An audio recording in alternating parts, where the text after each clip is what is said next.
আমরা ইনশাল্লাহ দেশের মানুষের সমর্থন নিয়ে সরকার গঠনে সক্ষম হলে দেশকে সামনে এগিয়ে নিয়ে যেতে।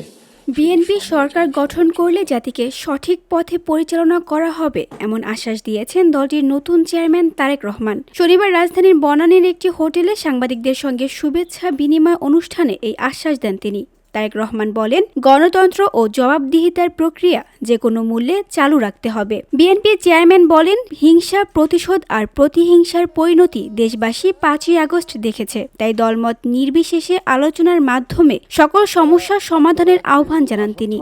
যিনি যেখানে আছেন, দেড় যুগে নির্বাসিত জীবন শেষে গত ২৫শে ডিসেম্বর দেশে ফেরেন তারেক রহমান।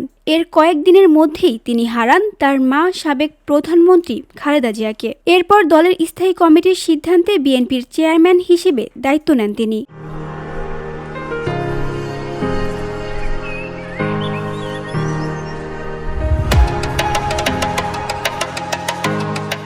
দেশে ফিরে বিভিন্ন এলাকায় ঘুরে নতুন প্রজন্মের মধ্যে আশা আর দিক নির্দেশনার প্রত্যাশা দেখছেন বলে জানান তারেক রহমান। দেশে ১.৫ কোটির বেশি কৃষকের কথা তুলে ধরে তাদের পাশে দাঁড়ানোর কথা বলেন তিনি। কৃষকদের সহায়তায় কৃষিকাজ চালু এবং নারী উন্নয়ন প্রসঙ্গে খালেদা জিয়ার অবদানের কথা স্মরণ করে আগামীতে শিক্ষিত নারীদের অর্থনৈতিকভাবে স্বাবলম্বী করার পরিকল্পনার কথাও জানান তিনি। এই নারীরা শিক্ষিত হয়েছে, এদেরকে অর্থনৈতিকভাবে স্বাবলম্বী করে গড়ে তোলা। একটু আগে আমি যে ফ্যামিলি কার্ডটা বলেছিলাম, সেটির লক্ষ্য বা উদ্দেশ্য হচ্ছে সেটাই, এই নারী সমাজকে গড়ে তোলা। নারী বা একজন স্ত্রীকে বা একজন গৃহিণীকে যদি একটি সাপোর্ট দেওয়া হয়, সেটি সে তার ফ্যামিলির জন্য সঠিকভাবে খরচ করে, সেটি সে ছোট ছোট ভাবে ইনভেস্ট করে। খুব স্বাভাবিকভাবে এইভাবে যখন সে ইনভেস্ট করা ধরবে, স্বাভাবিকভাবে তার গ্রামের লোকাল ইকোনমিটা স্ট্রেংথেন হবে, তার উপজেলার ইকোনমিটা স্ট্রেংথেন হবে, তার জেলার ইকোনমিটা স্ট্রেংথেন হবে, একসময় গিয়ে দেশটা হবে। স্বাস্থ্যখাত নিয়ে বক্তব্যে তারেক রহমান বলেন, চিকিৎসার পাশাপাশি রোগ প্রতিরোধে সচেতনতা বাড়ানো জরুরি।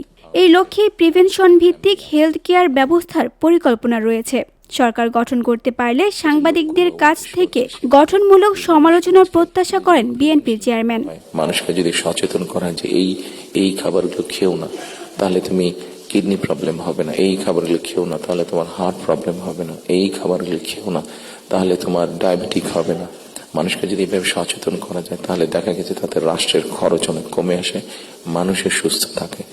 আমরা ইনশাল্লাহ দেশের মানুষের সমর্থন নিয়ে সরকার গঠনে সক্ষম হলে আপনাদের কাছ থেকে এমন ধরনের আলোচনা, সমালোচনা আমরা পাই যেটা আমাদেরকে সাহায্য করবে দেশকে সামনে এগিয়ে নিয়ে যেতে।